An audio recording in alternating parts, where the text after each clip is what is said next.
Subaru. Hey, when you were a merchant, what was the worst experience that you had? Otto. What's that, Natsuki-san? You're asking me a nasty question again. Otto, who was staring at the documents in his room, frowned at Subaru's question. His brow had already been wrinkled in concentration, but Subaru's question made his wrinkles even deeper and more numerous. Well, I was talking to Garfield about travelling alone.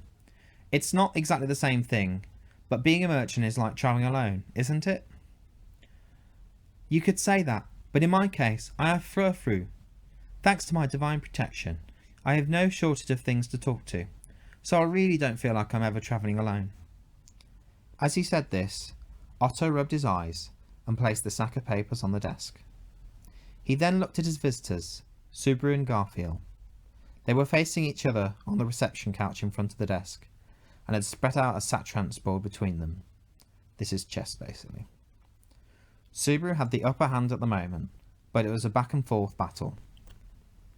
Otto. Garfield, you're 2 steps ahead of the merchant. Subaru. Ah, Otto, you bastard. Garfield.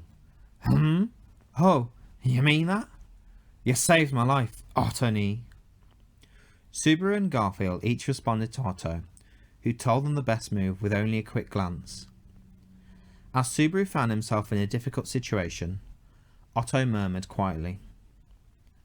Otto. Even so, are you interested in travelling alone, Garfield? Garfield. My amazing self doesn't know if I'm interested or not, but I am curious. It's just that I've been cooped up in the sanctuary for so long. My amazing self's never travelled before, huh? Oh, I see. It's just a matter of interest.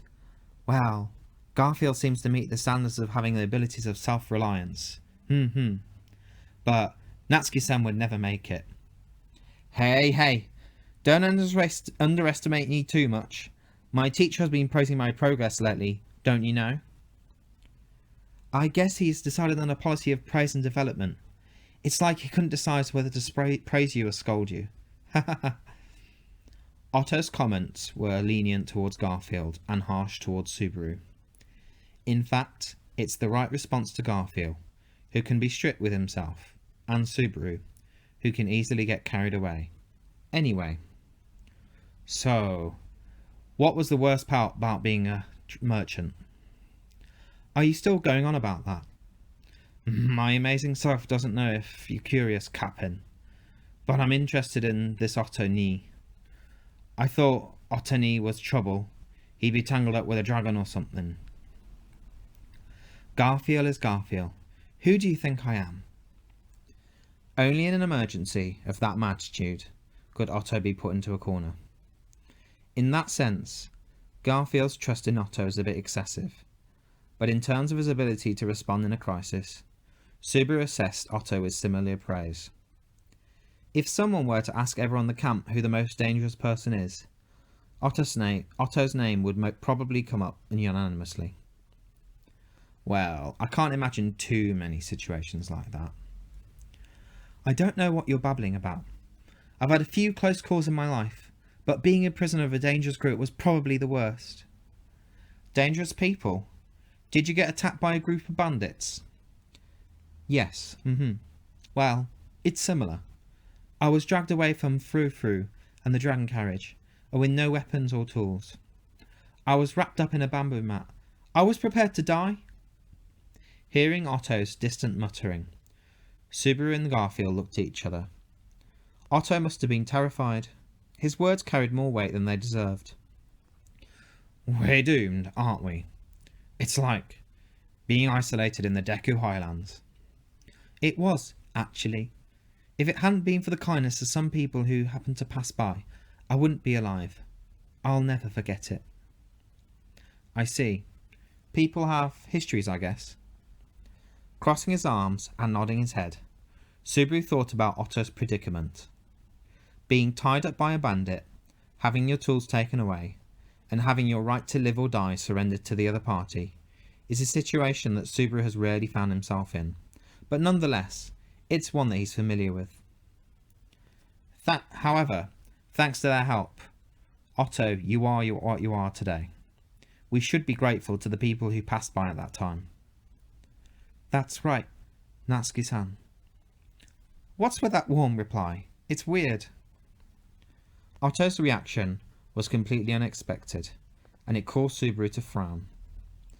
Even with such an answer from Subaru, Otto gives off the presence of a mysterious Buddhist monk. As Subaru felt a chill run down his spine, Garfield clenched his fists and said, "But my amazing self understands that you have been through a lot, Otto-ni. Well, don't you worry. From now on, my amazing self won't let anything like that happen to you again. Ah!" Is that so? Well, Garfield, you're really dependable, compared to what Natsuki-san is. Hey, don't compare me and Garfield in terms of fighting strength. It makes me feel as if all my efforts are going down the drain. With empty hands, Subaru swung his arms, as if he was wielding an invisible whip. Garfield gestured that he ate through it with his fangs, which made Subaru feel helpless. Otto watched the two of them, the snarling Subaru, the loud Otto, and the triumphant Garfield. He exhaled a shaky breath with a ha. Garfield, advance the merchant diagonally to the right. Let's show him what a merchant can do. Ah! Oh my God, Otto, you son of a bitch. Oh, he's so smart. Capin, you're so weak. Ha ha. Hey, don't you tell me that.